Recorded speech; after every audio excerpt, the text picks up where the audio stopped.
News 18 പൊതുവേദിയിലേക്ക് സ്വാഗതം.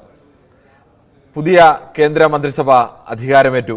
കേരളത്തിൽ നിന്ന് രണ്ടുപേർ കേന്ദ്ര മന്ത്രിസഭയിലേക്ക് എത്തിയിരിക്കുന്നു, സുരേഷ് ഗോപിയും ജോർജ് കുര്യനും. സ്വാഭാവികമായും BJPക്ക് അക്കൗണ്ട് തുറന്ന ഒരു തെരഞ്ഞെടുപ്പ് കൂടിയാണ് കേരളത്തിലേത്. അതുകൊണ്ട് തന്നെ കൂടുതൽ കേരളം പ്രതീക്ഷിക്കുന്നുണ്ട്. ഈ രണ്ട് മന്ത്രിമാരിൽ നിന്ന്, സുരേഷ് ഗോപിയിൽ നിന്നും ജോർജ് കുര്യയിൽ നിന്നും, പുതിയ മൂന്നാം മോദി സർക്കാരിൽ നിന്നും കേരളം എന്താണ് പ്രതീക്ഷിക്കുന്നത്? ഈ വിഷയമാണ് ന്യൂസ് 18 പൊതുവേദി ചർച്ച ചെയ്യുന്നത്. പ്രേക്ഷകർക്കും പ്രതികരിക്കാം.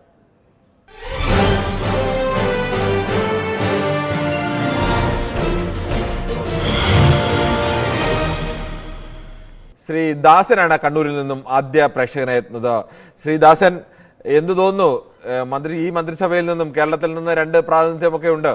കേരളത്തിൽ നിന്ന് ജയിച്ച MP ആയ ഒരാൾ, അല്ലാതെ നിൽക്കുന്ന പാർട്ടിയുടെ ഒരു നേതാവ്, വളരെ നേരത്തെ തന്നെ അദ്ദേഹം BJPയിലെത്തിയ ഒരു ക്രിസ്ത്യൻ വിഭാഗത്തിൽ നിന്നുള്ളൊരു പ്രധാനപ്പെട്ട നേതാവ് കൂടിയാണ്. വളരെ BJP പലതും ആലോചിച്ച് തന്നെയാവും അത്തരം ഒരു തീരുമാനമൊക്കെ എടുത്തത്. ഈ മന്ത്രിമാരിൽ നിന്ന് കേരളത്തിന് എന്ത് പ്രതീക്ഷിക്കാം? കേരളത്തിന് പ്രതീക്ഷയുണ്ട്. കാര്യം അടുത്ത തദ്ദേശ സ്വയംഭരണ തെരഞ്ഞെടുപ്പിനെ ബന്ധപ്പെട്ടിട്ട് കേരളത്തിന് കുറച്ച് നല്ല നല്ല കാര്യങ്ങൾ ചെയ്യാൻ സാധ്യതയുണ്ട്. അതുപോലെ ഈ ജോർജ് കുര്യൻ ഈ ക്രിസ്ത്യൻ സഭയായിട്ടുള്ള ഒരു പാലായിരുന്നു പുള്ളി.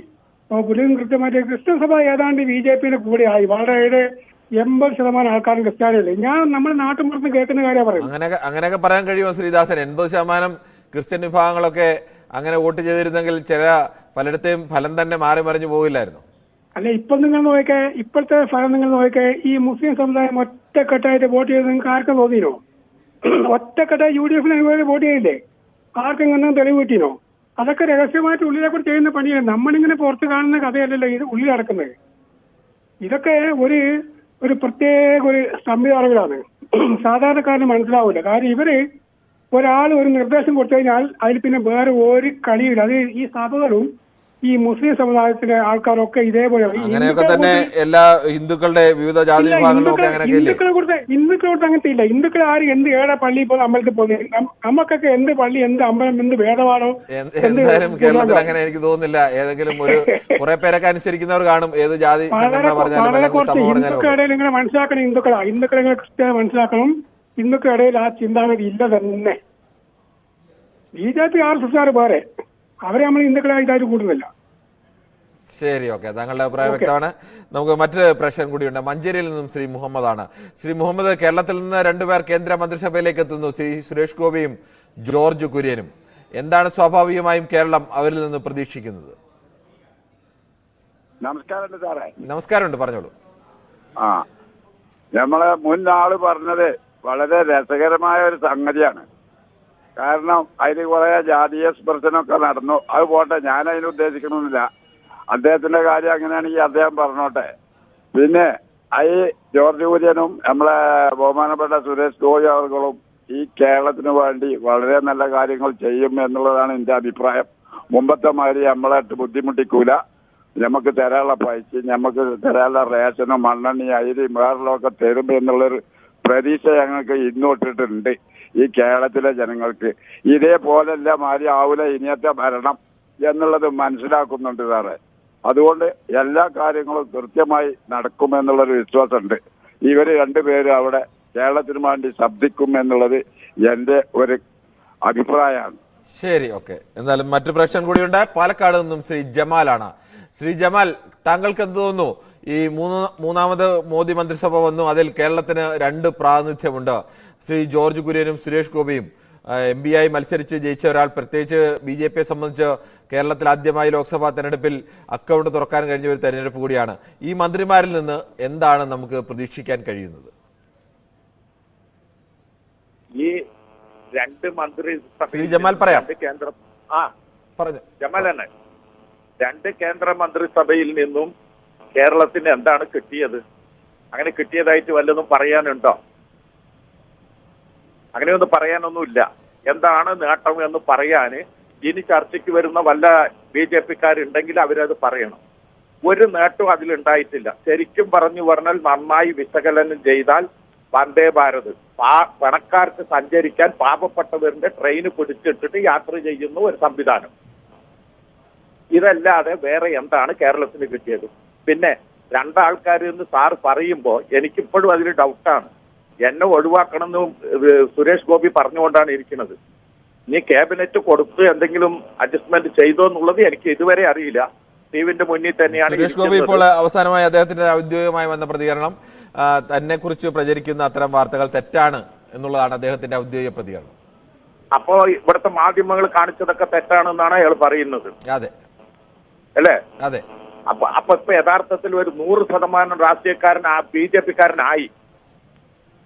അതാണ് ഇപ്പൊ അത് തെളിയുന്നത്. അപ്പോ ഈ രണ്ട് ടൈം 10 വർഷം BJP കേരളത്തിന് എന്ത് ചെയ്തു?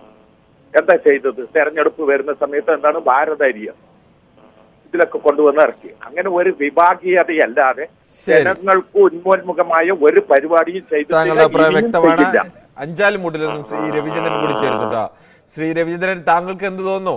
ഈ 2 മന്ത്രിമാരിൽ നിന്ന് കേരളം വലുതായി പ്രതീക്ഷിക്കേണ്ടതുണ്ടോ, അതോ വലിയ പ്രതീക്ഷകളൊക്കെ കേരളത്തിന് സാധ്യമാവാനുള്ള സാധ്യത എത്രത്തോളമാണ്?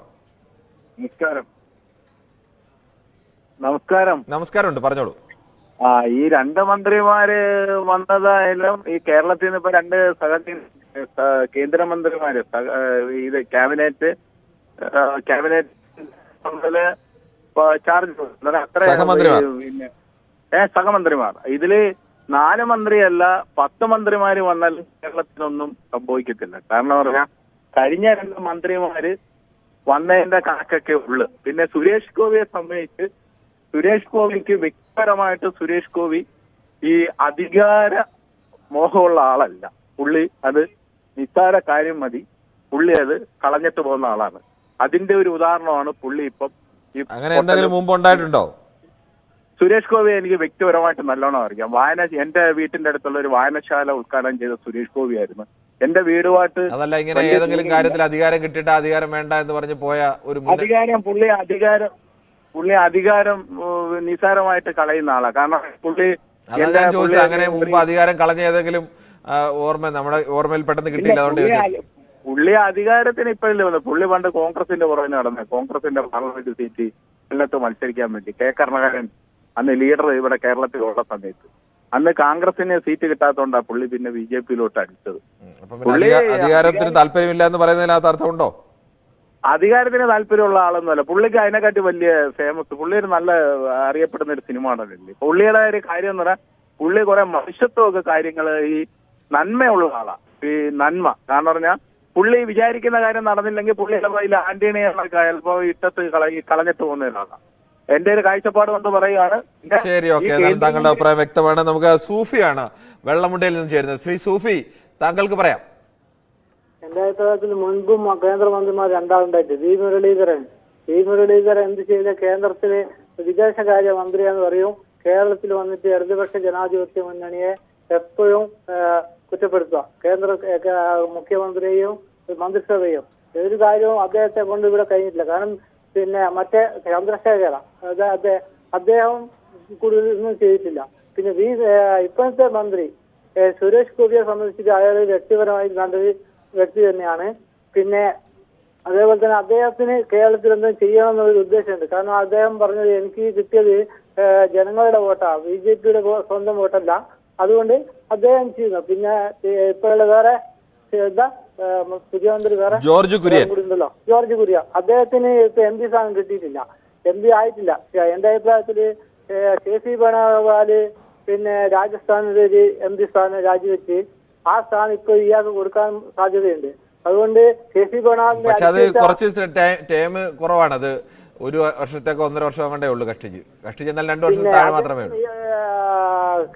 കേന്ദ്ര മന്ത്രിസഭയിലേക്ക് ചേരാൻ വേണ്ടി കേജ്രിവാൾ അടിച്ചു വെച്ച ഷർട്ട് കുപ്പായം അദ്ദേഹം ഇയാൾക്ക് കൊടുക്കലാണ് നല്ലതാണ്. ജോർജ് കുര്യന് കൊടുക്കൽ നല്ലതാണ് എന്റെ അഭിപ്രായം. ശരി, ഓക്കെ, എന്തായാലും താങ്കളുടെ അഭിപ്രായം അങ്ങനെ. മറ്റൊരു പ്രേക്ഷകൻ കൂടിയുണ്ട്,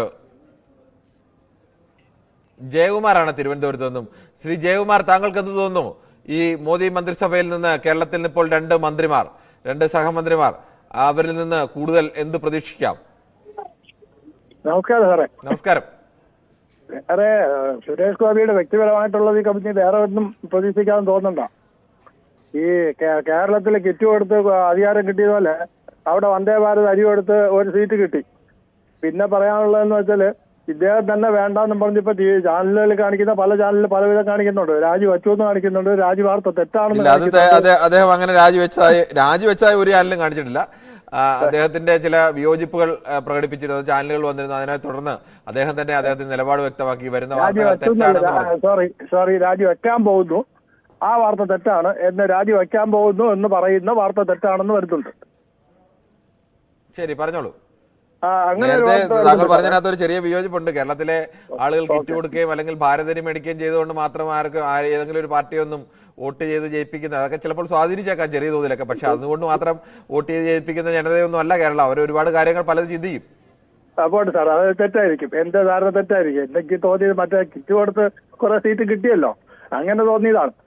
പിന്നെ ഇദ്ദേഹം പേഴ്സണലായിട്ട് നല്ലൊരു വ്യക്തിയാണ്. രാഷ്ട്രീയമായിട്ട് ഇദ്ദേഹത്തിന് ഒരു കാരണവശാലും പറ്റൂല. കാരണം അധികാരം വേണമെന്നുണ്ട്, അധികാരം വേണ്ടെന്നുള്ള ആളല്ല.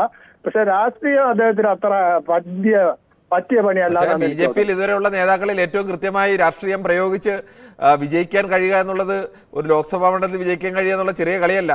മറ്റുള്ളവരൊക്കെ പഠിച്ച പണി 18 നോക്കിയിട്ടും അത് കടക്കാൻ കഴിഞ്ഞില്ല. തിരുവനന്തപുരത്തൊക്കെ 2-3 തവണയായി 2ാം സ്ഥാനത്ത് നിൽക്കുകയാണ്. അവിടെ എങ്ങും ഇവർക്ക് ആർക്കും കഴിഞ്ഞില്ല. പക്ഷെ സുരേഷ് ഗോപി കഴിഞ്ഞു തന്നെ സാർ. അത് ജനങ്ങളുടെ ഇടയിൽ നിന്ന് കിട്ടിയതാണ്.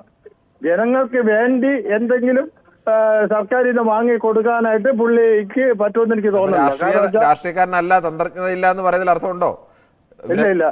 രാഷ്ട്രീയത്തിൽ മിടുക്കാൻ പുള്ളിയാന്ന് പറയേണ്ടി വരില്ലേ? അതെ, അതൊക്കെ ശരിയല്ലേ സാറേ. ഞാൻ ഉദ്ദേശിച്ചതെന്ന് വെച്ചാൽ ജനങ്ങളുടെ ഇടയിൽ നിന്ന് ഇദ്ദേഹത്തിന് രാഷ്ട്രീയം കളിക്കാനും അവരെ കയ്യിലെടുക്കാനുള്ള അറിയാം. പക്ഷെ അവർക്ക് എന്തെങ്കിലും നേടിക്കൊടുക്കാനായിട്ട് കേന്ദ്രത്തിൽ നിന്ന് കിട്ടുമെന്ന് തോന്നല്ല. ശരി, താങ്കളുടെ അഭിപ്രായം വളരെ വ്യക്തമാണ്. നമുക്ക് മറ്റു പ്രശ്നത്തിലേക്ക് കൂടി പോകേണ്ടതുണ്ട്. മധുസൂദനാണ്. ശ്രീ മധുസൂദനൻ, താങ്കൾക്ക് എന്ത് തോന്നുന്നു? ഈ 2 മന്ത്രിമാർ, കേന്ദ്രമന്ത്രിമാരെ കേരളത്തിന് ലഭിച്ചിരിക്കുന്നു. വകുപ്പുകളായില്ല, നിമിഷങ്ങൾക്കുള്ളിലോ അല്ലെങ്കിൽ അടുത്ത ദിവസമൊക്കെ തന്നെ അവരുടെ വകുപ്പുകൾ ഏതൊക്കെയാണെന്ന് അറിയാൻ കഴിയും. എന്തായാലും ഇക്കുറി കേരളത്തിന് മെച്ചപ്പെട്ട ഒരു പ്രതീക്ഷ നൽകാൻ കഴിയുമോ? അത് പ്രതീക്ഷിക്കണ്ട ശ്രീ മധുസൂദൻ. അതെ, അതൊന്നും അത് പ്രതീക്ഷിക്കണ്ട. അതൊന്നും ഇവിടുത്തെ ഈ കക്ഷിക്കാരെ തന്നെ സമ്മതിക്കത്തില്ല. കാരണം സുരേഷ് ഗോപിയെ സംബന്ധിച്ച്, ജോർജ് കുര്യനെ സംബന്ധിച്ചും അവര് കേരളത്തിലെ തട്ടകത്തിൽ അത്ര പോരാ, രാഷ്ട്രീയമായിട്ടൊന്നും പോരാ. പിന്നെ സുരേഷ് ഗോപി ജയിച്ചെന്ന് പറയുന്നത് വ്യക്തിപരമായിട്ടുള്ള വോട്ട് കൊണ്ട് ജയിക്കുക, അല്ലാതെ രാഷ്ട്രീയമായ വോട്ട് കൊണ്ടൊന്നും ജയിക്കുകയല്ല. കഴിഞ്ഞ പ്രാവശ്യവും കേരളത്തിലെ 1-2 മന്ത്രിമാരുണ്ടായിരുന്നത്. ഇവിടെ എന്ത് സാധിച്ചു? ഒന്നും സാധിച്ചില്ല. അപ്പൊ പിന്നെ ഇപ്പൊ അവർക്ക് മന്ത്രിമാരാണെന്നും പറഞ്ഞൊക്കെ നടക്കാം, അല്ലാതെ എന്തെങ്കിലും ഗുണം കിട്ടുമെന്നൊന്നും എനിക്ക് തോന്നുന്നില്ല. ശരി, ഓക്കെ. എന്നാൽ താങ്കളുടെ അഭിപ്രായം വ്യക്തമാണ്. തൃശ്ശൂരിൽ നിന്നും ശ്രീ സുരേന്ദ്രൻ കൂടി ചേരുന്നുണ്ട്. ശ്രീ സുരേന്ദ്രൻ, താങ്കൾക്ക് പറയാം. നമസ്കാരം സാറേ. എനിക്ക് പ്രതീക്ഷയ്ക്കൊന്നും കുറവില്ല. ഞാൻ മറ്റേ കെ കരുണാകരൻ സാറ് വ്യവസായ മന്ത്രി, അന്ന് ക്യാബിനറ്റ് മന്ത്രിയായിരുന്നു. A K Antony sir cabinet മന്ത്രിയായിരുന്നു. പിന്നെ അതിനുശേഷം കോൺഗ്രസിന്റെ തന്നെ 8-9 പേര് ഇവരൊക്കെ ഉണ്ടായിരുന്നു. ആ സമയത്തൊന്നും കിട്ടാത്ത ഈ കെ കരുണാകരനും എ കെ ആന്റണിയും എങ്ങനെയാണോ കോൺഗ്രസിൽ ഉണ്ടായിരുന്നത് അത്രയും വലിയൊരു പദവി ഉണ്ടായിരുന്ന ആൾക്കാരാണ്. സുരേഷ് ഗോപിക്ക് അതിന് ചെയ്യാൻ പറ്റുമോ കഴിയുള്ളൂ എന്നുള്ളത് നമുക്ക് ഒരു കൊല്ലത്തെ ഒരു ഗ്രേസ് പീരീഡ് അദ്ദേഹത്തിന് കൊടുക്കാം. കാരണം അത് കഴിഞ്ഞിട്ട് നമുക്ക് ഇതിന് വിലയിരുത്താൻ പറ്റില്ല. ഇനിയിപ്പോ അഥവാ അദ്ദേഹത്തിന് ചെയ്യാൻ പറ്റുമെങ്കിൽ, ഇപ്പൊ നേരത്തെ പറഞ്ഞ മാതിരി മറ്റുള്ള കാര്യങ്ങൾ ചെയ്യാൻ പറ്റുമായിരുന്നെങ്കിൽ ഈ മുരളീധരൻ സാറ് അപ്പൊ താഴേക്ക് പോകും. കാരണം മുരളീധരൻ സാറിന് ചെയ്യാൻ പറ്റുന്ന കാര്യങ്ങൾ തന്നെയായിരുന്നു സുരേഷ് ഗോപി സാറ് ചെയ്യാൻ പോകുന്നത്. അതാണ് അവര് തമ്മിലുള്ള വ്യത്യാസം. കാരണം കേരളത്തിന് കിട്ടേണ്ട കാര്യങ്ങൾ പറയാനായിട്ട് ആരും ഉണ്ടായിരുന്നില്ല. ഇനിയിപ്പോ സുരേഷ് ഗോപി സാറിന് അത് കഴിയോ എന്നുള്ളത് അറിയില്ല. ഞാൻ നോക്കിയിട്ട് ഈ ജോർജ് കുര്യൻ സാറ് വളരെ സൗമ്യമായൊരു മുഖമാണ് അദ്ദേഹത്തിന്. അദ്ദേഹത്തിന്റെ നമ്മൾ അദ്ദേഹത്തെ സൂക്ഷ്മം വിലയിരുത്തുകയാണെങ്കിൽ അദ്ദേഹം വളരെ സൗമ്യനായിട്ടുള്ള, ഈ സുരേഷ് ഗോപി സാറിനേക്കാളും വളരെ സൗമ്യനായിട്ടുള്ള ഒരു മനുഷ്യനാണെന്ന് എനിക്ക് തോന്നുന്നു. കാരണം അദ്ദേഹം തുടക്കത്തിലേ തന്നെ ഉണ്ടായിരുന്നത്, അദ്ദേഹം പാർട്ടിക്ക് വേണ്ടിയിട്ടോ മറ്റുള്ളൊരാൾക്ക് വേണ്ടിയിട്ടോ ഒരു തലവേദന ഉണ്ടാക്കിയിട്ടില്ല അദ്ദേഹം. അങ്ങനെ നല്ലൊരു വ്യക്തിത്വമുള്ള ഒരു വ്യക്തിയാണ് ഈ ജോർജ് കുര്യൻ സാർ എന്ന് എനിക്ക് തോന്നുന്നത്. കാരണം സുരേഷ് ഗോപി സാർ കാണിക്കുന്ന ആ രീതിയിലുള്ള ഒരു പ്രവർത്തനമല്ല അദ്ദേഹത്തിന്റെ.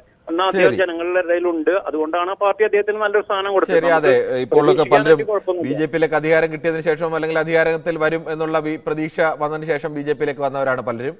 പക്ഷേ ജോർജ് കുര്യൻ അങ്ങനെയല്ല. അതിനൊക്കെ മുമ്പ് തന്നെ ബി.ജെ.പി പ്രവർത്തകനും ബി.ജെ.പിയുടെ ദേശീയ നേതൃനിരയിലൊക്കെ ഉണ്ടായിരുന്ന ആളാണ്. മറ്റൊരു പ്രേക്ഷകൻ കൂടി ചേരുന്നു. പൊൻകുന്നത്ത് നിന്നും അനൂപാണ്. ശ്രീ ശിവജിയാണ് തൃശ്ശൂരിൽ നിന്നും. ശ്രീ ശിവജി, താങ്കൾക്ക് എന്ത് തോന്നുന്നു? ഈ 2 മന്ത്രിമാരിൽ പ്രത്യേകിച്ച് തൃശ്ശൂരിൽ നിന്നൊരാൾ കേന്ദ്രമന്ത്രി ആവുകയാണ്. എനിക്ക് തോന്നുന്നു അടുത്ത കാലത്ത് കേന്ദ്രമന്ത്രി സ്ഥാനത്തേക്ക് തൃശ്ശൂരിൽ നിന്ന് ഒരാൾ എത്തുക കൂടിയാണ്. എന്ത് തോന്നുന്നു, മെച്ചപ്പെട്ട രീതിയിൽ നമുക്ക് പ്രതീക്ഷിക്കാമോ? നമുക്കിപ്പോ ഈ രണ്ട് മന്ത്രിയുടെ കേരളത്തിൽ നിന്ന് ആദ്യമായിട്ടായതുകൊണ്ട് ഇപ്പം മുരളീധരനെ പറ്റി പറഞ്ഞ അവർക്ക് സഹമന്ത്രി ആയിരുന്നല്ലോ പുള്ളിയും. സുരേഷ് ഗോപി കുറച്ചുകൂടെ മെച്ചപ്പെട്ട രീതിയിൽ പോകും. പിന്നെ മറ്റേ ആൾ പറഞ്ഞ പോലെ തന്നെ ജോർജ് കുര്യൻ എന്ന് പറഞ്ഞ ആള് വളരെയധികം കാലമായിട്ടൊരു നിശബ്ദനായിട്ട് മുന്നോട്ട് പോയിക്കൊണ്ടിരുന്നതാണ്. പാർട്ടിയിൽ നല്ലപോലെ പ്രവർത്തിച്ച ഒരാളാണ്. യാതൊരുവിധ അത്യാഗ്രഹമോ ദുരാഗ്രഹമോ കാണിക്കാത്ത ആളാണ്. സുരേഷ് ഗോപി സാറും അതുപോലെ തന്നെ. രണ്ടുപേരും നമുക്കറിയാം. പിന്നെ മനുഷ്യന് വ്യക്തിപരമായ സ്വഭാവങ്ങളൊക്കെ വ്യത്യാസം ഉണ്ടാവുമല്ലോ. നമുക്ക് ആവശ്യം നമ്മുടെ കേരളത്തിന്റെ ആവശ്യങ്ങൾ കറക്റ്റായിട്ട് കേന്ദ്രത്തെ അറിയിക്കുക, അതിനുവേണ്ടി നന്നായി പരിശ്രമിക്കുക, അതിന് എന്ത് ത്യാഗം സഹിക്കുന്ന ആൾക്കാരെയാണ് നമുക്ക് ആവശ്യം. ഇവര് രണ്ടുപേരും അതാണെന്ന് നമുക്ക് വിചാരിക്കാം. പിന്നെ സുരേഷ് ഗോപിക്ക് ഇച്ചിരി മുൻകോപം ഉണ്ടോ എന്ന് എനിക്ക് തോന്നാഴികയില്ല കേട്ടോ. അതും ചിലപ്പോ ഉണ്ട്. പക്ഷെ എങ്കിലും പുള്ളി പ്രാപ്തനാണ്. അതുകൊണ്ട് നമുക്ക് പ്രതീക്ഷിക്കാം നന്നായിട്ട് സാറേ. ശരി, താങ്കളുടെ അഭിപ്രായം വളരെ വ്യക്തമാണ്.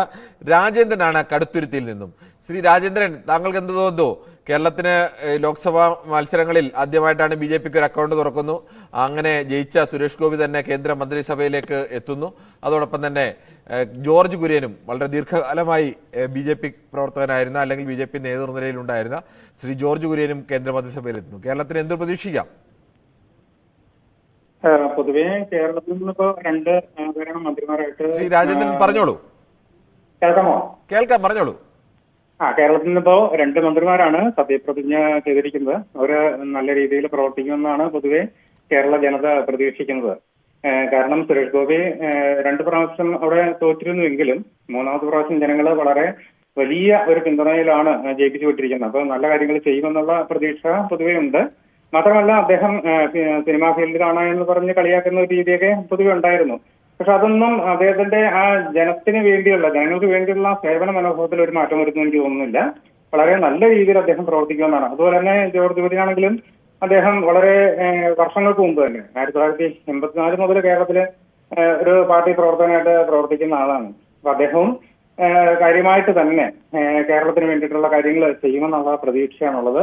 മാത്രമല്ല കേരളത്തിലെ ഇന്ത്യയിലെമ്പാട് ന്യൂനപക്ഷങ്ങൾ അവർക്ക് വേണ്ടിയിട്ട് ഒരു ജിഫയായിട്ട് അല്ലെങ്കിൽ അവർക്ക് വേണ്ടിയിട്ട് പ്രവർത്തിക്കുന്ന ഒരു വ്യക്തിയായിട്ട് തന്നെ.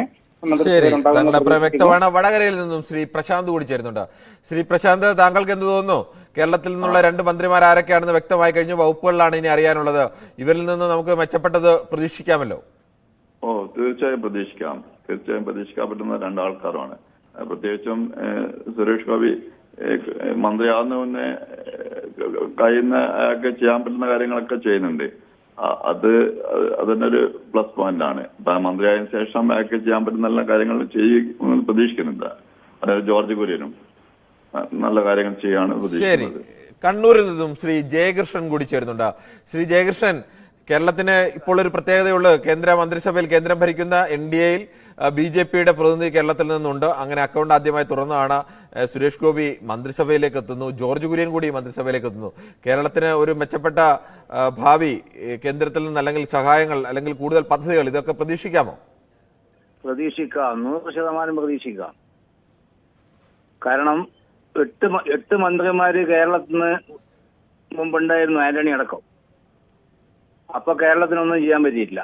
അങ്ങനെ പറയരുത്, ഒന്നും ചെയ്യാൻ പറ്റിയിട്ടില്ലെന്നാൽ നമ്മൾ ഒന്നും ചെയ്തിട്ടില്ല. രാജ്യരക്ഷാ മന്ത്രി അടക്കം കേരളത്തിൽ ജനങ്ങൾക്കോ ഒരാൾക്കോ 8 മന്ത്രിമാരൊന്നും ചെയ്തിട്ടില്ല. ഇപ്പൊ അങ്ങനെ നമ്മൾ പറയുന്നത് പൂർണ്ണമായും യാഥാർത്ഥ്യങ്ങൾക്ക് നേരെയൊക്കെ കണ്ണടക്കിയാൽ ആയിരിക്കും. അങ്ങനെ നമ്മൾ പ്രതീക്ഷിച്ചതുപോലെ ചെയ്ത് കാണില്ല. പക്ഷെ ആരും ചെയ്തില്ല എന്ന് പറയാൻ പറ്റില്ല. AK ആന്റണി ആയാലും വയലാർ രവി ആയാലും അല്ലെങ്കിൽ KC വേണുഗോപാലും ഒക്കെ പല ചെറുതും വലുതുമായ പലതും കേരളത്തിന് വേണ്ടി ചെയ്തിട്ടുണ്ട്. ജനങ്ങൾക്കൊന്നും മനസ്സിലാവാത്ത വിധത്തിൽ ചെയ്തിട്ടുണ്ടാവും. ജനങ്ങൾക്ക് മനസ്സിലാവാത്ത രീതിയിലല്ല ഇപ്പൊ എണ്ണി പറയാൻ തന്നെ പദ്ധതികൾ ഇവർ ഓരോരുത്തരും ചെയ്തത് നമുക്ക് ഓരോരുത്തർക്കും അറിയാവുന്നതാണ്. അത് നമ്മൾ പൂർണ്ണമായി അതിനെ തള്ളിക്കളയേണ്ടതില്ല. അങ്ങനെ ആരും ഒന്നും ചെയ്തില്ല എന്നല്ല, അവര് പ്രതീക്ഷിച്ച പോലെ ചെയ്തില്ല എന്ന് ആർക്ക് വേണമെങ്കിലും പറയാം. പക്ഷെ ഒന്നും ചെയ്തില്ല എന്ന് പറയുന്നതിൽ അർത്ഥമില്ല. 8 പേര് ഒരുമിച്ചുണ്ടായിരുന്നു, സഹമന്ത്രിമാരടക്കം. അതെ, 7 പേരായിരുന്നു സഹമന്ത്രിമാർ ഒരുമിച്ചുണ്ടായിരുന്നു തോന്നുന്നു. അതെ. അപ്പൊ അത് മാത്രമല്ല, രാജഗോപാൽ ഒറ്റക്ക് നിന്നപ്പോ ഈ കുര്യൻ സപ്പോർട്ട് ചെയ്തിട്ട് ജോർജ് കുര്യൻ സപ്പോർട്ട് ചെയ്തതിനു ശേഷം ഒരുപാട് കേരളത്തിൽ ചെയ്തിട്ടുണ്ട്, ജനങ്ങളെ അറിയെ തന്നെ. അത് താങ്കളുടെ രാഷ്ട്രീയമായ അഭിപ്രായമായി ഞാൻ കാണുന്നു. രാഷ്ട്രീയം എന്നല്ല, ഞാൻ രാഷ്ട്രീയത്തിന്റെ കാര്യമല്ല പറഞ്ഞത്, നമ്മുടെ നാടിന്റെ കാര്യമാണ്. നമ്മുടെ നാടിനെ സംബന്ധിച്ചായാലും നമ്മുടെ നാട്ടിൽ വേക്കാനണി ഇരുന്ന സമയത്ത് കൊണ്ടുവന്ന ബ്രഹ്മോസ് ആയാലും അല്ലെങ്കിൽ മറ്റു പല പദ്ധതികളായാലും കേരളത്തിന്റെ മെട്രോയുടെ കാര്യത്തിലൊക്കെ ചെയ്ത സഹായങ്ങളൊക്കെ ആയാലും അങ്ങനെയൊക്കെ ഒരുപാട് വിഷയങ്ങളിൽ ഈ മന്ത്രിമാരല്ല, അപ്പൊ അഹമ്മദ് ഇരുന്ന അല്ലെങ്കിൽ അദ്ദേഹം വിദേശകാര്യ സഹമന്ത്രിയായിട്ടിരുന്നപ്പോഴും ഒക്കെ നിർണായ വിഷയങ്ങളൊക്കെ ഒരുപാട് ഇടപെടലുകൾ നടത്തിയിട്ടുണ്ട്. അത് നമ്മൾ പൂർണ്ണമായി ഒരാളെ തള്ളിക്കളയുക അല്ലെങ്കിൽ ഒന്നും ചെയ്തില്ല എന്ന് പറഞ്ഞ് തള്ളിക്കളയുന്ന അത്ര ശരിയല്ല. ചെയ്ത് കുറച്ചുപോയി എന്ന് വേണമെങ്കിൽ നമുക്ക് പറയാം. അഹമ്മദ് ചെയ്തൊക്കെ ജനങ്ങൾക്ക് അറിയുന്ന കാര്യങ്ങൾ തന്നെയാണ്, നമ്മുടെ നാട്ടുകാരനോ മനസ്സിലായില്ലേ. പക്ഷെ ഇനിയിപ്പം ആവശ്യങ്ങള് കേരളത്തിന്റെ ആവശ്യങ്ങള് മുന്നോട്ട് വെക്കുന്നത് നമ്മുടെ ഗവൺമെന്റ്, കേരളത്തിലെ ഗവൺമെന്റാണ്. ഓക്കെ, എന്തായാലും താങ്കളുടെ അഭിപ്രായം വ്യക്തമാണ്. നമുക്ക് മറ്റ് പ്രേക്ഷകരിലേക്കും ഒക്കെ വരാം ഒരു ചെറിയ ഇടവേളയ്ക്ക് ശേഷം.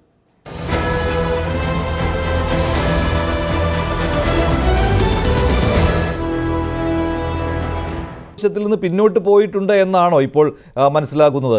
ഏതായാലും സുരേഷ് ഗോപിയെ മന്ത്രിയാക്കിയതിൽ അത്ര പെട്ടെന്ന് തീരുമാനം മാറ്റുവാൻ എന്തായാലും BJP ദേശീയ നേതൃത്വം തയ്യാറാവില്ലല്ലോ. മാത്രമല്ല പ്രധാനമന്ത്രി തന്നെ നേരിട്ട് ഇക്കാര്യം ഏറ്റെടുത്തതാണല്ലോ. അതാണല്ലോ, പ്രധാനമന്ത്രി ഇടപെട്ടാണല്ലോ സുരേഷ് ഗോപിക്ക് മന്ത്രിസ്ഥാനം കിട്ടിയത്. അതുകൊണ്ടൊരു മറിച്ചുള്ള ഒരു തീരുമാനം എന്തായാലും ഉണ്ടാകാൻ ബുദ്ധിമുട്ടാണല്ലോ. അങ്ങനെ വേണം കരുതാൻ മഞ്ജുഷ. കാരണം രണ്ട് പശ്ചാത്തലം. ഒന്ന്, ഈ ദേശീയ നേതൃത്വം പ്രത്യേകിച്ച് നരേന്ദ്രമോദിയൊക്കെ നേരിട്ട് ഇടപെട്ട് ഇദ്ദേഹത്തിന് മന്ത്രി പദവി നൽകിയ പശ്ചാത്തലമുണ്ട്. അപ്പോൾ ആ തീരുമാനം തിരുത്തപ്പെട്ടാൽ, തുടക്കത്തിൽ തന്നെ പിഴയ്ക്കുന്ന ആ തീരുമാനം തിരുത്തപ്പെട്ടാൽ തുടക്കത്തിൽ തന്നെ ഒരു പിഴവായി ചൂണ്ടിക്കാണിക്കപ്പെടുകയും അത് ചർച്ച ചെയ്യപ്പെടുകയും ചെയ്യും. മറ്റൊന്ന്, കേരള സാഹചര്യത്തിലേക്ക് വരുമ്പോൾ നമുക്കറിയാം, കേരളത്തിൽ കത്തോലിക്ക സഭാ നേതൃത്വം, NSS നേതൃത്വം, SNDP നേതൃത്വം.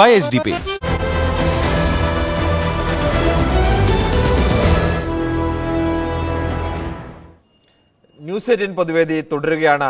കേന്ദ്ര മന്ത്രിസഭയിലേക്ക് കേരളത്തിൽ നിന്ന് 2 പ്രതിനിധികൾ എത്തുന്നു. സ്വാഭാവികമായും കേരളത്തിന്റെ പ്രതീക്ഷ വലുതാണ്. ഇതേക്കുറിച്ചാണ് ന്യൂസ് 18 പൊതുവേദി ചർച്ച ചെയ്യുന്നത്. എഴുമറ്റൂരിൽ നിന്നും അനിയൻകുട്ടനാണ് ചേരുന്നത്. ശ്രീ അനിയൻകുട്ടൻ, എന്താണ് കേരളം പ്രതീക്ഷിക്കേണ്ടത്? കേരളം സാറേ നമസ്കാരം. നമസ്കാരമുണ്ട്, പറഞ്ഞോളൂ.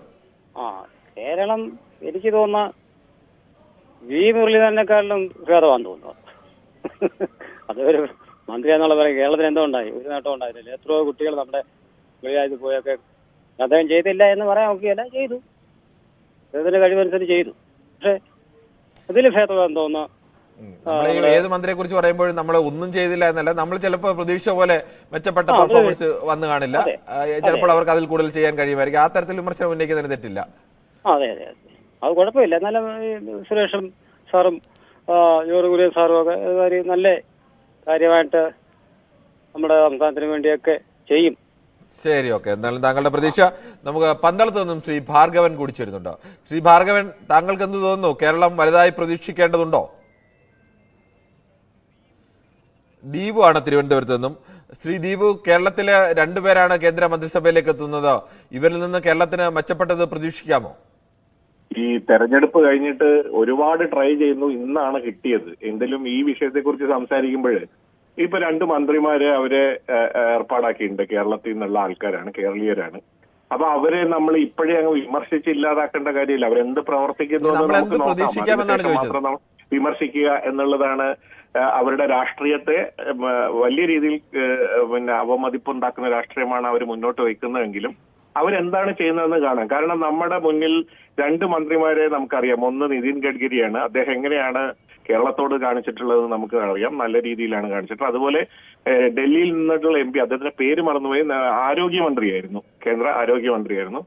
അദ്ദേഹവും നല്ല രീതിയിലാണ് നമ്മുടെ സംസ്ഥാനത്തോട് കാണിച്ചിട്ടുള്ളത്. അങ്ങനെ 2 മന്ത്രി BJPയുടെ പാർട്ടായിട്ടുള്ള 2 മന്ത്രിമാർ നല്ല നിലയിൽ കാണിച്ചിട്ടുണ്ട്. രാജഗോപാൽ സാറ് നല്ല രീതിയിൽ പ്രവർത്തനം നടത്തിയിട്ടുണ്ട്. അതുകൊണ്ട് നമ്മൾ പോസിറ്റീവായിട്ട് ഇപ്പൊ കാണാം. പക്ഷെ സുരേഷ് ഗോപിയുമായി ബന്ധപ്പെട്ട് സുരേഷ് ഗോപി ഇലക്ഷന് മുമ്പ് തന്നെ, പിന്നീട് ഇലക്ഷൻ ആണെങ്കിൽ 10 ക്യാബിനറ്റ് മന്ത്രിമാർ എന്റെ ചൊൽപ്പടിക്ക് നിൽക്കണം എന്നൊക്കെ പറയുന്ന ബാലിശമായിട്ടുള്ള കാര്യങ്ങൾ പറയുമ്പോൾ ഇദ്ദേഹം BJPക്ക് ഒരു തലവേദനയാവുന്ന ലക്ഷണമാണ് ഞാൻ കാണുന്നത്. അദ്ദേഹം ഉദ്ദേശിക്കുന്നത് എനിക്ക് തോന്നുന്നത് ഈ രഞ്ജി പണിക്കർ തിരക്കഥ എഴുതുന്ന പോലെ ഇങ്ങനെ എന്തെങ്കിലുമൊക്കെ വന്ന് ഡയലോഗ് അടിച്ച് പോകുന്ന ഒരു രീതിയിലേക്ക് പോയി കഴിഞ്ഞാൽ നമുക്ക് വിമർശന വിധേയമാക്കേണ്ടി വരും. മറ്റേ പുള്ളി ജോർജ് കുര്യൻ എന്താണ് എന്നുള്ളത് ഇന്നലെ നിങ്ങൾ മാധ്യമങ്ങളാണ് കൂടുതൽ വെളിവാക്കിയത്. അദ്ദേഹം എപ്പോൾ തൊട്ട് BJP-യിൽ ഉണ്ടായിരുന്നുവെന്നും അതുമായി ബന്ധപ്പെട്ട് അദ്ദേഹം ആ പാർട്ടിയിൽ തന്നെ നിലനിന്ന ആളെന്ന നിലയ്ക്കും നമുക്ക് അദ്ദേഹത്തെ കൂടെ നമുക്ക് ഇവരെ കണക്കിലെടുക്കാം. എന്താണ് ഇവർ ചെയ്യാൻ പോകുന്നത്? ഈ BJP-യുടെ മന്ത്രിയായിരുന്ന V. മുരളീധരൻ ഒരു കുന്തവും ചെയ്തിട്ടില്ലെന്ന് നമുക്കറിയാം. മാത്രമല്ല അദ്ദേഹം പ്ലെയിൻ പിടിച്ചു വന്ന്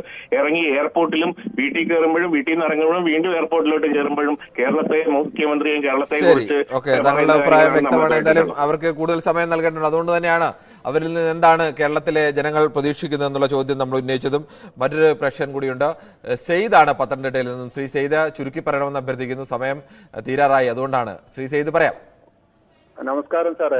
എനിക്ക് പറയാനുള്ളത്, കഴിഞ്ഞ തവണ രണ്ട് മന്ത്രിമാർ, ഒന്ന് എനിക്ക് അൽഫോൺസ് കണ്ണന്താനം, പിന്നെ കേരളത്തിൽ നിന്നുള്ളത്, പിന്നെ ഈ പറഞ്ഞ പോലെ മുരളീധരൻ, ഇവര് രണ്ടുപേരും ഉണ്ടായിരുന്നു. ഈ രണ്ടുപേരും അതില് മുരളീധരന്റെ റോള് മറക്കാനൊക്കത്തില്ല. അദ്ദേഹം വളരെ കേരളത്തിന് വേണ്ടി ദ്രോഹമല്ലാതെ വേറെ ഒന്നും ചെയ്തിട്ടില്ല. കാര്യം അയാളെ വാർത്താ സമ്മേളനങ്ങൾ കേട്ടാൽ അതിന് നമുക്ക് ഏത് വ്യക്തിക്കും മനസ്സിലാവും. അതുപോലെ തന്നെ ഇപ്പോഴും ഈ പറഞ്ഞ പോലെ രണ്ട് വ്യക്തികളെ കേന്ദ്രം കേരളത്തിന് കൊടുത്തിട്ടുണ്ട്. ആ രണ്ട് വ്യക്തികളെന്ന് പറഞ്ഞു കഴിഞ്ഞാൽ നേരത്തെ ഇരുന്ന മന്ത് ഇടതുകാലിനടുത്ത് വലതുകാലി വെച്ചതുപോലെയുള്ളു. സുരേഷ് ഗോപി ഒരു സിനിമാ സ്റ്റൈല്, അധികാരമോഹിയല്ലെന്ന് പറഞ്ഞു. അദ്ദേഹം അധികാരമോഹം കൊണ്ടുവരുന്ന ഒരാളാണ്. അദ്ദേഹത്തിന്റെ കരുണാകരനുള്ള കാലത്ത് കോൺഗ്രസ്. ശരി, ഓക്കെ, താങ്കളുടെ അഭിപ്രായം വ്യക്തമാണ്. എന്തായാലും പൊതുവേദിയുടെ സമയം അവസാനിക്കുകയാണ്. സ്വാഭാവികമായും കേരളത്തിൽ നിന്ന് രണ്ടുപേർ കേന്ദ്രമന്ത്രിസഭയിലേക്ക് എത്തുമ്പോൾ കേരളം വലുതായി പ്രതീക്ഷിക്കുന്നുണ്ടോ എന്നുള്ളതാണ്. അത് പ്രതീക്ഷ പോസിറ്റീവായി പങ്കുവച്ചവരും അങ്ങനെയല്ല, മുൻ അനുഭവങ്ങളിൽ നിന്ന് അത്തരം പ്രതീക്ഷിക്കേണ്ടതില്ല എന്ന് പറഞ്ഞവരും ഒക്കെ ഉണ്ട്. എന്നാലും പൊതുവെ മന്ത്രിമാരെ വിലയിരുത്തേണ്ട സമയമായില്ല. അവർക്ക് മുന്നിൽ വെച്ചുള്ള പ്രതീക്ഷകളാണ് പ്രേക്ഷകർ പ്രധാനമായും പങ്കുവച്ചത്. എന്തായാലും നാളെയും ഇതേ സമയം ന്യൂസ് 18 പൊതുവേദിയും മറ്റൊരു വിഷയവുമായി എത്തും. അതോടൊപ്പം തന്നെ മറ്റൊരു പ്രധാനപ്പെട്ട വാർത്തയിലേക്ക് കൂടി വരേണ്ടതുണ്ട്. അത് പൊതുവേദി അവസാനിച്ചിട്ട് ആ വാർത്ത കൂടി എടുക്കുകയാണ്. CPM രാജ്യസഭാ സീറ്റ് വിട്ടുകൊടുക്കാൻ തീരുമാനം എടുത്തിരിക്കുന്നു. കൂടുതൽ വിവരങ്ങളുമായി VV അരുണാണ് തിരുവനന്തപുരം ബ്യൂറോയിൽ നിന്നും ചേരുന്നത്. അരുൺ, എന്താണ് CPM-ന്റെ തീരുമാനം? ഒരു സീറ്റ് CPI-ക്കും വിജയിക്കാൻ സാധ്യതയുള്ള ഒരു സീറ്റ് CPI-ക്കും ഒരു സീറ്റ് കേരള കോൺഗ്രസ് M-നും വിട്ടുകൊടുക്കാനുള്ള തീരുമാനം ആയോ? ഈ ഇടതുമുന്നണി നേതൃയോഗത്തിൽ അതാണ് തീരുമാനം. 3 കക്ഷികളാണ് ഇന്ന് യോഗത്തിൽ സീറ്റ് ആവശ്യം ഉന്നയിച്ചത്. CPI-യും കേരള കോൺഗ്രസ് M-ഉം RJD കുറച്ച് കടുപ്പമുള്ള ഭാഷയിലാണ് യോഗത്തിൽ പറഞ്ഞത്. എല്ലാ തവണയും ഞങ്ങളെ കബളിപ്പിക്കുന്ന രീതിയിലുള്ള വിമർശനം RJD ഉന്നയിച്ചു. ഒടുവിലാണ് മുഖ്യമന്ത്രി പിണറായി വിജയൻ പറഞ്ഞത് പ്രത്യേക സാഹചര്യത്തിൽ തർക്കങ്ങൾക്കൊന്നും പോകുന്നില്ല, 2 സീറ്റ്, ഒന്ന് CPI-ക്കും ഒന്ന് കേരള കോൺഗ്രസ് M-നും നൽകാനാണ് തീരുമാനമെന്ന് മുഖ്യമന്ത്രി പിണറായി വിജയൻ തന്നെ യോഗത്തെ അറിയിക്കുകയായിരുന്നു. അങ്ങനെ ഇത്തവണ CPM വിട്ടുവീഴ്ച ചെയ്യുന്നു. രാജ്യസഭയിലേക്ക് ജോസ് കെ മാണിയും CPI-യുടെ പ്രതിനിധിയും പോകും. CPI-യുടെ പ്രതിനിധി അല്പസമയത്തിനകം പ്രഖ്യാപനമുണ്ടാകും. ആനി രാജയുടെ പേരുൾപ്പെടെ പറഞ്ഞു കേൾക്കുന്നുണ്ട്. ആനി രാജ വയനാട്ടിൽ രാഹുൽ ഗാന്ധിക്കെതിരെ മികച്ച മത്സരം കാഴ്ചവെച്ച സ്ഥാനാർത്ഥി എന്ന ഒരു വിലയിരുത്തൽ കൂടി നേരത്തെ ഉണ്ടായിരുന്നു. അതുകൊണ്ട് തന്നെ ആനി രാജയെ പാർലമെന്റിലേക്ക് അയക്കണമെന്ന ആവശ്യം CPI ശക്തമാണ്. CPI-യുടെ എക്സിക്യൂട്ടീവ് യോഗം ഇപ്പോൾ PS സ്മാരകത്തിൽ പുരോഗമിക്കാൻ അല്പസമയത്തിനകം പ്രഖ്യാപനം ഉണ്ടായിരിക്കും. ഏതായാലും CPM വിട്ടുവീഴ്ച ചെയ്യുന്നു. കേരള കോൺഗ്രസ് M-ഉം അതുപോലെ തന്നെ ചെറിയ ഈ അടുത്ത കാലത്ത് രാജ്യസഭാ സീറ്റ് വിഭജന വിഷയത്തിൽ ഈ അടുത്ത കാലത്തെങ്ങും CPM ഈ തരത്തിലേക്ക് ഘടകകക്ഷികൾക്ക് വേണ്ടി CPM-ന്റെ സീറ്റ് ഉറപ്പിച്ച് ഘടകകക്ഷികളുടെ സീറ്റിലല്ലാതെ CPM അങ്ങനെ വിട്ടുവീഴ്ച ചെയ്തുകൊണ്ട് ഇങ്ങനെ ഒരു സീറ്റ് ഉറപ്പിക്കുന്ന സംഭവം ഉണ്ടായിട്ടുണ്ടോ? 2000-ലാണ് ഒടുവിൽ CPM തങ്ങളുടെ സീറ്റ് വിട്ടുവീഴ്ച ചെയ്തത്, അല്ലെങ്കിൽ ഏതെങ്കിലും ഘടകകക്ഷിക്ക് വേണ്ടി മാറിക്കൊടുത്തത്. 2000-ൽ അത് RSPക്ക് വേണ്ടിയായിരുന്നു. അതിനുശേഷം ഇപ്പോഴാണ് CPM ഈ രീതിയിൽ ഒരു വിട്ടുവീഴ്ച തയ്യാറാകുന്നത്. പ്രത്യേക സാഹചര്യം മുഖ്യമന്ത്രി യോഗത്തിൽ പറഞ്ഞതിന് ഏറ്റവും പ്രധാനപ്പെട്ട കാര്യം, പ്രത്യേക സാഹചര്യത്തിൽ ഈ RSPക്ക് വേണ്ടി വിട്ടുകൊടുക്കുമ്പോഴും അത് ലോക്സഭാ സീറ്റ് എടുത്ത ശേഷമുള്ള വിഷയമല്ലേ? അത് RSPയുടെ ലോക്സഭാ സീറ്റ് CPM ഏറ്റെടുത്ത ശേഷമല്ലേ അങ്ങനെ ഉണ്ടായത്? അതുതന്നെയാണ്. എങ്കിൽ പോലും ആ രീതിയിൽ ഒരു സീറ്റ് വിട്ടുകൊടുക്കാനെങ്കിലും ആ രീതിയിലും CPM തയ്യാറായത് വർഷങ്ങൾക്ക് മുമ്പാണ്, പതിറ്റാണ്ടുകൾക്ക് മുമ്പാണ്. പക്ഷേ ഇപ്പോൾ വളരെ വ്യത്യസ്തമാണ് സാഹചര്യങ്ങൾ.